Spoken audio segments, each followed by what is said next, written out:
Bonjour Cécile Tchakan, Bonjour Mike. vous allez bien? Bien et vous? Ici sur Paris, vous avez éventuellement travaillé avec beaucoup de spécialistes qui parlent des sujets sur l'immigration. Est-ce que tu peux naturellement parler un peu de ce que vous avez eu l'occasion de travailler avec certaines personnes à ce sujet? Alors sur l'immigration, moi j'ai écrit récemment un article en fait où je me posais la question à quand des assises africaines pour stopper l'hémorragie migratoire.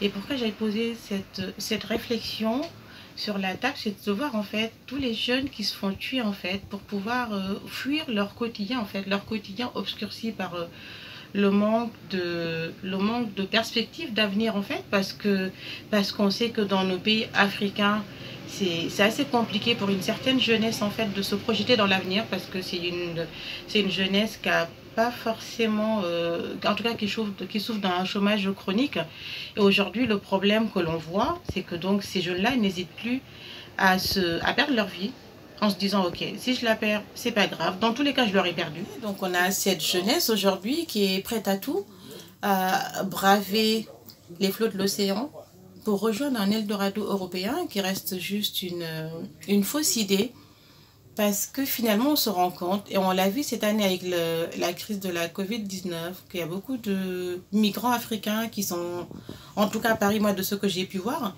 qui sont là finalement et qui ont souffert certainement de la fermeture de beaucoup de restaurants et c'est des gens qui sont tombés quand même dans la précarité. Donc je pense que ce modèle d'immigration n'est pas forcément ce que l'on recherche pour la jeunesse africaine. Mais aujourd'hui, on peut s'émouvoir, on peut pointer du doigt les mauvaises conditions d'immigration, mais c'est surtout de se dire il est grand temps de stopper tout ça. Et pour ça, on a besoin de donner à nos jeunes de l'espoir, mais aussi des perspectives d'avenir pour rester chez eux. Parce qu'en Afrique, on a la chance d'être une terre vierge où tout est encore possible et que donc cette jeunesse a besoin d'être accompagnée dans la formation.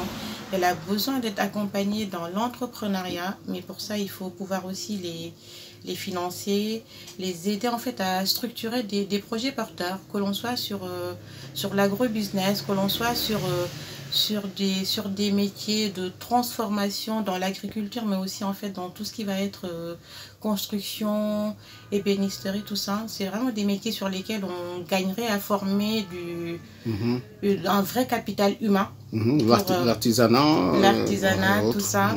Voilà, et c'est des choses qui permettent quand même de rendre ces jeunes en tout cas employables et de pouvoir gagner le pari de rester sur le continent, de servir l'Afrique, de servir le Sénégal et d'être des vecteurs de cette construction, de cette Afrique volontaire, de cette Afrique qui se prend la main et cette Afrique qui veut justement faire partir de la mondialisation et qui ne veut plus être que consommatrice.